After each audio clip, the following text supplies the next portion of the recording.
नमस्कार मु आयुष्मान ओझा आपण मानकु स्वागत करुछि मोर यूट्यूब चैनल पिंटा आयुष रे। आपण माने देखुछंती कंढेई कारीगर बरुणी हाई स्कूल 1997 बैच द्वारा आयोजित एक नियारा पर्व। Keep watching, don't forget to subscribe my channel. Thank you.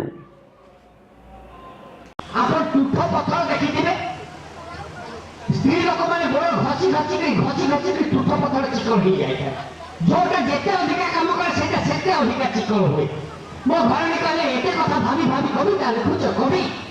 एते कथा भाभी कविता लिखुच कवि एते भावुच बोली तुम मुंड ऊपर केश नाई एते भावुच बोली तुम मुंड ऊपर केश नाई उत्तरे कहली सखी कोटी पारुची लेखी तमे तो चालीच बकी एते बकुच बोली तुम तुंड ऊपर निश नाई।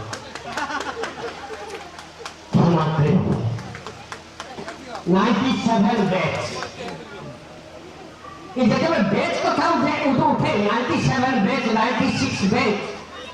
मते गोटे केरल कथा मन पड़े बड़ बड़ ऑफिसर मान सब बैच थाए कौन से आईएस को बचले आमे 97 बैच 98 बैच किछ बंधु के एठी बसते मो सामने को नजर को आछन बोथे से माने सेंटा को बैठ रही बड़ा गंभीर की बच्चे बंधु मेरा बिंदास रहतु टिके दरकार पड़े हसंत दरकार पड़े टिके ताली मारतु मन को उत्साहित करतु सब बड़ लोक बोल एमते कायदा बसंतु ले हाथटा खोली दे और ताली मारतु बहुत बढ़िया। मु गोटे कथा सुंदर कहे हसिबु सबोर्डिनेट अछंती से माने हसिबे या बेटा मो कहले आगे आपण बाहर रही संसार केमती संभाळुचंती कहले आमे का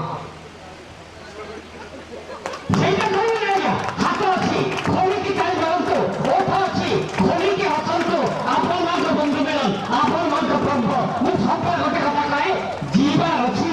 तो बेपरवा जीवन जीव बाप रे जीवा अछि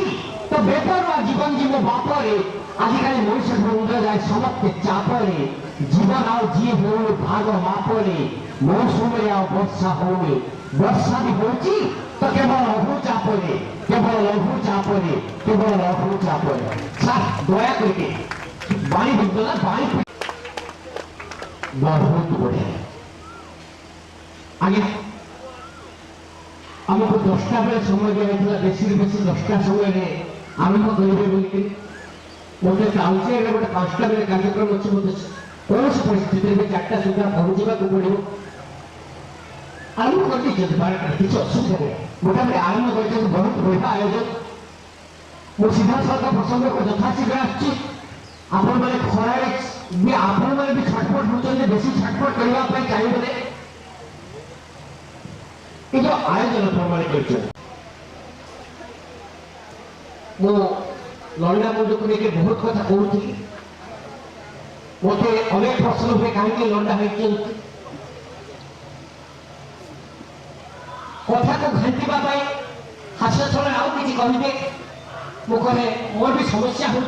आपण मैंने जापर मुहटा को पर्यंत धोला बेले मुझे जापारे एपर्यंत धोई दौर मोर समस्या हो सुविधा भी अच्छी कहे स्त्री लोक मैंने मुंड ऊपर चढ़ी जाते जदि एमती चिकन मुंड